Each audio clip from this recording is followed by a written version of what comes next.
Jakarta.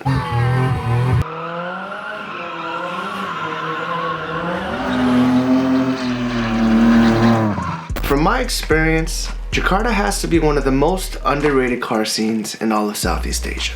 Back in early 2023, I got the invite from Mr. Larry Chen to go and cover some car culture in Indo. And the first thing that crossed my mind was, why? You see, at the time, my knowledge on car culture was very limited.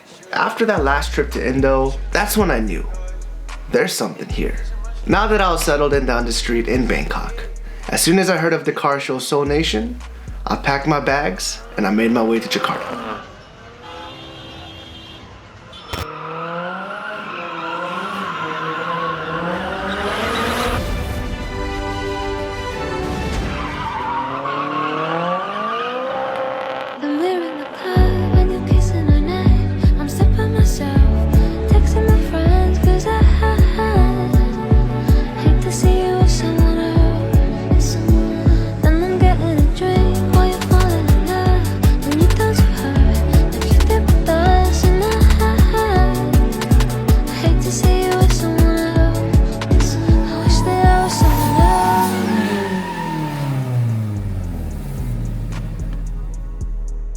Since early 2023, the drift scene has really picked up in Indonesia. There's two brothers that are dominating the scene, and their names are Zico and Dipo from Garasi Drift. They've devoted a lot of time and resources into developing their YouTube channel, a page devoted to all things automotive in Indonesia, and of course, drifting.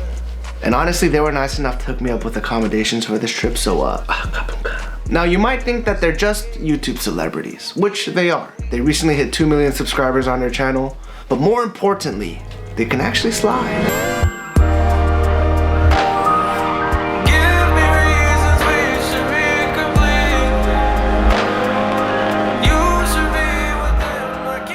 One of my favorite things about Indonesia is the drift scene, and specifically a drift track called J99. My good friend Akbar Rais, he's a part owner there, and Akbar at J99, he offers drift car rentals. I hit him up very last minute, but he was able to get me Cha-Cha's E36, and I hit up my good friend Xavier, who was in town as well. The rental fee for the day, as well as like tires and the mechanic that comes with the rental, it's not that bad. It's pretty affordable. You can have a solid day of drifting in a very well set up E36 or E46 for under $1,000 US. And this includes 6 tires. It comes with a mechanic. It's blazing hot in Indonesia, so it's very nice having help. Someone to come cool the car down, switch out tires for you. If anything goes wrong, they're trackside ready to help you at a moment. It was a good time, and I have to say the drift scene in Indonesia, a pro spec level car was only pushing around 250, maybe 350 horsepower max. Playing with cars in Indonesia is very expensive. Getting parts in Indonesia is very difficult and is taxed a lot because everything's imported in. But basically, they're doing what they can with what they have, and in Indonesia, everything's probably triple the price. So it makes sense that these cars are lower in horsepower, but that means you could get more seat time in with less tires and the ability to slide all day with minimum problems. If you're ever in town and you ever need a drift car rental for fun or for competition, hit up Akbar Rais at J99. He'll get you set up with everything you need.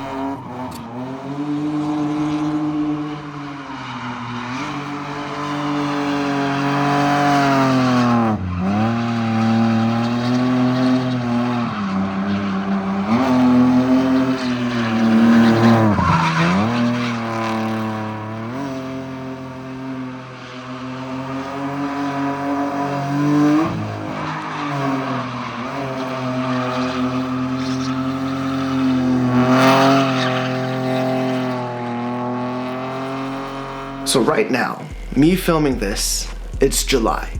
This trip to Jakarta actually happened 3 weeks into my move to Bangkok, back in November. It may appear that I've been slacking, but that's not the case. I have been incredibly busy trying to do video as a business in a part of the world where most people don't speak English, and the culture around work is so far from paying some guy money to shoot your car for social media. It's been incredibly difficult, but I have to say the journey has been wild. The point is, I didn't just go to Jakarta for the Seoul Nation car show. Really, I was there for a couple things. One of them being a business meeting with one of the up-and-coming drift teams in Jakarta. When I was discussing logistics with the client on where we're gonna meet for this meeting, quite frankly, I thought we were gonna pull up to a restaurant and keep things light. When I pulled up to the drop pin, I landed in the heart of Jakarta's business center, and I ended up having this meeting in a private office in a high rise of a very fancy looking building. Looking like this. Long story short, everything worked out, which gave me the opportunity to create this promo reel for Akuma Drift Team.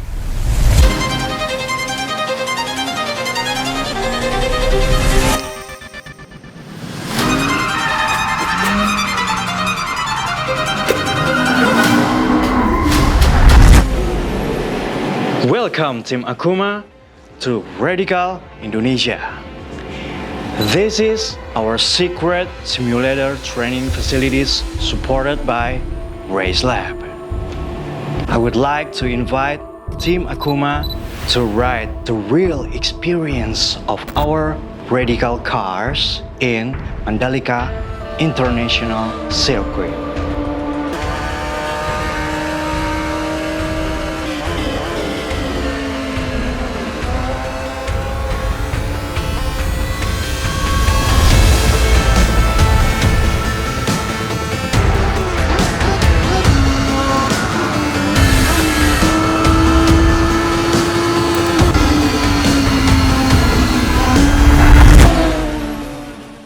Hey, listen, I know I'm late on this video.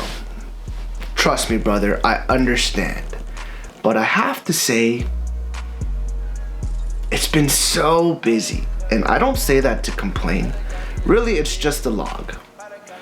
It's about my 6th, 7th month out here on this side of the planet on my own, trying to make money on my own.